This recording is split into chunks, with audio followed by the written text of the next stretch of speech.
Ballari hostel ದುರಂತ ವಿದ್ಯಾರ್ಥಿಗಳ ಸುರಕ್ಷತೆ ಪ್ರಶ್ನಾರ್ಥಕವಾಗಿದೆಯೇ? ನಮ್ಮೆಲ್ಲ ವೀಕ್ಷಕ ಬಂಧುಗಳಿಗೆ ಮಹಿಳಾ ದಿನಾಚರಣೆಯ ಶುಭಾಶಯಗಳು.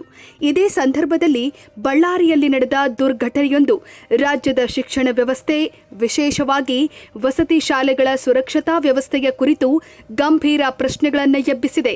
ಖಾಸಗಿ ಶಾಲೆಯ ಹಾಸ್ಟೆಲ್ನಲ್ಲಿ 9ನೇ ತರಗತಿಯ ವಿದ್ಯಾರ್ಥಿಯೊಬ್ಬ ಕಬ್ಬಿಣದ ರಾಡ್ನಿಂದ ಸಹಪಾಠಿಗಳ ಮೇಲೆ ಹಲ್ಲೆ ನಡೆಸಿದ ಪರಿಣಾಮ ಓರ್ವ ಬಾಲಕ ಸಾವನ್ನಪ್ಪಿದ್ದು, ಇನ್ನು 7 ಮಂದಿ ವಿದ್ಯಾರ್ಥಿಗಳು ಗಾಯಗೊಂಡಿರುವ ಘಟನೆ ಸಮಾಜವನ್ನ ಬೆಚ್ಚಿ ಬೀಳಿಸಿದೆ. ಈ ಘಟನೆ ಕೇವಲ ಒಂದು ಅಪರಾಧ ಪ್ರಕರಣವಷ್ಟೇ ಅಲ್ಲ, ಇದು ಶಾಲೆಗಳಲ್ಲಿನ ಮಕ್ಕಳ ಮಾನಸಿಕ ಆರೋಗ್ಯ, ಶಿಸ್ತಿನ ವ್ಯವಸ್ಥೆ ಮತ್ತು ಆಡಳಿತದ ಜವಾಬ್ದಾರಿತ್ವದ ಕುರಿತು ದೊಡ್ಡ ಚರ್ಚೆಗೆ ಕಾರಣವಾಗಿದೆ. ಹಾಗಿದ್ರೆ ಏನಿದು ಘಟನೆ? ಮಾಹಿತಿಯ ಪ್ರಕಾರ ಬಳ್ಳಾರಿಯ ಖಾಸಗಿ ಶಾಲೆಯ ಹಾಸ್ಟೆಲ್ನಲ್ಲಿ ಈ ದುರ್ಘಟನೆ ನಡೆದಿದೆ. 9ನೇ ತರಗತಿಯ ವಿದ್ಯಾರ್ಥಿಯೊಬ್ಬ ಕಬ್ಬಿಣದ ರಾಡ್ ಹಿಡಿದು ಸಹಪಾಠಿಗಳ ಮೇಲೆ ಏಕಾಏಕಿ ದಾಳಿ ನಡೆಸಿದ್ದಾನೆ. ಈ ದಾಳಿಯಿಂದ ಒಬ್ಬ ವಿದ್ಯಾರ್ಥಿ ಗಂಭೀರವಾಗಿ ಗಾಯಗೊಂಡು ಮೃತಪಟ್ಟಿದ್ದಾನೆ. ಮತ್ತೆ 7 ವಿದ್ಯಾರ್ಥಿಗಳು ಗಾಯಗೊಂಡಿದ್ದು, ಅವರನ್ನ ಬಳ್ಳಾರಿಯ ವಿಮ್ಸ್ ಆಸ್ಪತ್ರೆಗೆ ದಾಖಲಿಸಿ ಚಿಕಿತ್ಸೆ ಕೊಡಲಾಗ್ತಾ ಇದೆ. ಘಟನೆ ನಡೆದ ವೇಳೆ ಹಾಸ್ಟೆಲ್ ವಾರ್ಡನ್ ಮೇಲೆಯೂ ಆರೋಪಿ ವಿದ್ಯಾರ್ಥಿ ಹಲ್ಲೆ ನಡೆಸಿದ್ದಾನೆ. ಬಳಿಕ ಆತ ಸ್ಥಳದಿಂದ ಪರಾರಿಯಾಗಿರುವುದು ತಿಳಿದು ಬಂದಿದೆ.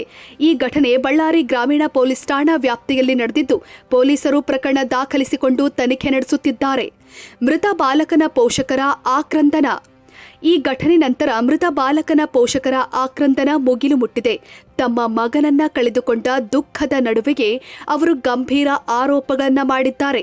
ಅವರ ಪ್ರಕಾರ ಈ ಘಟನೆ ಸಾಮಾನ್ಯ ಜಗಳದ ಪರಿಣಾಮವಲ್ಲ, ಆರೋಪಿ ವಿದ್ಯಾರ್ಥಿ ಡ್ರಗ್ ವ್ಯಸನಿಯಾಗಿರಬಹುದು ಅನ್ನೋ ಅನುಮಾನವನ್ನ ವ್ಯಕ್ತಪಡಿಸಿದ್ದಾರೆ. ಒಬ್ಬ ಬಾಲಕ ಇಷ್ಟು ಜನರ ಮೇಲೆ ಹಲ್ಲೆ ಮಾಡಲು ಹೇಗೆ ಸಾಧ್ಯ? ಇದು ಸಾಮಾನ್ಯ ವಿಷಯವಲ್ಲ. ಶಾಲಾ ಆಡಳಿತ ಮಂಡಳಿಯ ನಿರ್ಲಕ್ಷ್ಯದಿಂದ ಈ ದುರ್ಘಟನೆ ಸಂಭವಿಸಿದೆ ಅಂತ ಆರೋಪಿಸಿದ್ದಾನೆ. ಗುರುಕುಲ ಕಾನ್ಸೆಪ್ಟ್ ಸ್ಕೂಲ್ ಅಂತ ಒಂದು CBSE ಸ್ಕೂಲ್ ಇರ್ತದೆ. ಇದು ರೆಸಿಡೆನ್ಷಿಯಲ್ ಸ್ಕೂಲ್ ಸಹ ಇದೆ. ಒಂದು ಚಿಕ್ಕ ಹಾಸ್ಟೆಲ್ ತರ ವ್ಯವಸ್ಥೆ ಮಾಡಿ ಈ ದೂರದ ಊರುಗಳಿಂದ ಬಂದಿದ್ದ ವಿದ್ಯಾರ್ಥಿಗಳಿಗೆ ಅಲ್ಲಿ ಉಳ್ಕೊಳ್ಳೋಕೆ ವ್ಯವಸ್ಥೆ ಮಾಡಿದ್ದಾರೆ.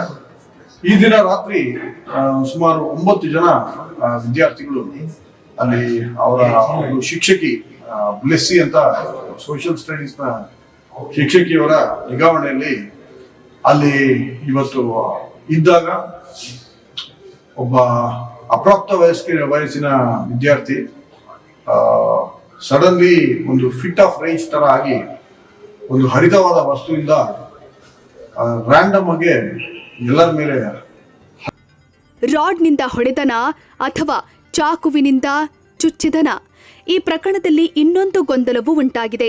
ಶಾಲಾ ಆಡಳಿತ ಮಂಡಳಿ ಹೇಳೋ ಪ್ರಕಾರ ಆರೋಪಿ ವಿದ್ಯಾರ್ಥಿ ಕಬ್ಬಿಣದ ರಾಡ್ನಿಂದಲೇ ಹಲ್ಲೆ ನಡೆಸಿದ್ದಾನೆ. ಆದರೆ ಕೆಲವು ವಿದ್ಯಾರ್ಥಿಗಳು ಮತ್ತು ಪೋಷಕರು ಚಾಕುವಿನಿಂದ ಚುಚ್ಚಿರುವ ಅನುಮಾನವನ್ನ ವ್ಯಕ್ತಪಡಿಸಿದ್ದಾರೆ. ಇದರಿಂದ ಘಟನೆಯ ನಿಜ ಸ್ವರೂಪದ ಬಗ್ಗೆ ಹಲವು ಅನುಮಾನಗಳು ವ್ಯಕ್ತವಾಗುತ್ತಿವೆ. ಪೊಲೀಸರು ವೈದ್ಯಕೀಯ ವರದಿ ಮತ್ತು ಸಾಕ್ಷಿಗಳ ಆಧಾರದ ಮೇಲೆ ಸತ್ಯಾಂಶವನ್ನ ಪತ್ತೆ ಹಚ್ಚಬೇಕಾಗಿದೆ. ಹಾಸ್ಟೆಲ್ಗಳಲ್ಲಿ ಸುರಕ್ಷತೆಯ ಪ್ರಶ್ನೆ. ಈ ಘಟನೆ ಹಾಸ್ಟೆಲ್ಗಳಲ್ಲಿನ ಸುರಕ್ಷತಾ ವ್ಯವಸ್ಥೆಯ ಬಗ್ಗೆ ಗಂಭೀರ ಚರ್ಚೆಯನ್ನ ಹುಟ್ಟುಹಾಕಿದೆ. ಸಾಮಾನ್ಯವಾಗಿ ವಸತಿ ಶಾಲೆಗಳಲ್ಲಿ ವಾರ್ಡನ್ಗಳು, ಭದ್ರತಾ ಸಿಬ್ಬಂದಿ, CCTV ವ್ಯವಸ್ಥೆ ಇರಬೇಕಾಗುತ್ತೆ. ಆದರೆ ಈ ಘಟನೆಯಲ್ಲಿ ವಿದ್ಯಾರ್ಥಿಯೊಬ್ಬ ಹತ್ತಿರದಲ್ಲೇ ಕಬ್ಬಿಣದ ರಾಡ್ ಅಥವಾ ಇತರ ಆಯುಧಗಳನ್ನು ಪಡೆದು ಹಲ್ಲೆ ನಡೆಸಿರುವುದು ಆಡಳಿತದ ನಿರ್ಲಕ್ಷ್ಯವನ್ನ ಸೂಚಿಸುತ್ತವೆ ಎಂಬ ಟೀಕೆಗಳು ಕೇಳಿಬರುತ್ತಿವೆ. ಮಕ್ಕಳಲ್ಲಿ ಹೆಚ್ಚುತ್ತಿರುವ ಹಿಂಸಾತ್ಮಕ ಮನೋಭಾವ. ಇತ್ತೀಚಿನ ವರ್ಷಗಳಲ್ಲಿ ವಿದ್ಯಾರ್ಥಿಗಳ ನಡುವೆ ಹಿಂಸಾತ್ಮಕ ಘಟನೆಗಳು ಹೆಚ್ಚುತ್ತಿರುವುದು ಗಮನಾರ್ಹವಾಗಿದೆ. ಸೋಷಿಯಲ್ ಮೀಡಿಯಾ ಪ್ರಭಾವ, ಮನೋವೈಜ್ಞಾನಿಕ ಒತ್ತಡ, ಕುಟುಂಬ ಸಮಸ್ಯೆಗಳು, ಮತ್ತೆ ಕೆಲ ಸಂದರ್ಭಗಳಲ್ಲಿ ಮದ್ಯ ಅಥವಾ ಡ್ರಗ್ ವ್ಯಸನ ಇವೆಲ್ಲವೂ ಮಕ್ಕಳ ಮನಸ್ಥಿತಿಯ ಮೇಲೆ ಪರಿಣಾಮ ಬೀರುತ್ತವೆ ಅಂತ ತಜ್ಞರು ತಿಳಿಸಿದ್ದಾರೆ. ಶಾಲೆಗಳಲ್ಲಿ ಕೇವಲ ಶಿಕ್ಷಣ ನೀಡೋದಷ್ಟೇ ಅಲ್ಲ, ವಿದ್ಯಾರ್ಥಿಗಳ ಮಾನಸಿಕ ಆರೋಗ್ಯದ ಮೇಲೂ ಗಮನ ಹರಿಸೋದು ಅತ್ಯಗತ್ಯವಾಗಿದೆ. ಆಡಳಿತದ ಜವಾಬ್ದಾರಿ. ಈ ಘಟನೆ ನಡೆದಿರುವುದರಿಂದ ಶಾಲಾ ಆಡಳಿತ ಮಂಡಳಿಯ ಜವಾಬ್ದಾರಿಯ ಕುರಿತು ಪ್ರಶ್ನೆ ಮೂಡಿವೆ. ಹಾಸ್ಟೆಲ್ನಲ್ಲಿ ವಿದ್ಯಾರ್ಥಿಗಳ ಮೇಲ್ವಿಚಾರಣೆ, ಶಿಸ್ತಿನ ನಿಯಂತ್ರಣ, ಮಾನಸಿಕ ಸಲಹಾ ವ್ಯವಸ್ಥೆ ಇವುಗಳ ಕೊರತೆಯಿದ್ರೆ ಇಂಥ ದುರ್ಘಟನೆಗಳು ಸಂಭವಿಸೋ ಸಾಧ್ಯತೆ ಹೆಚ್ಚಿರುತ್ತೆ.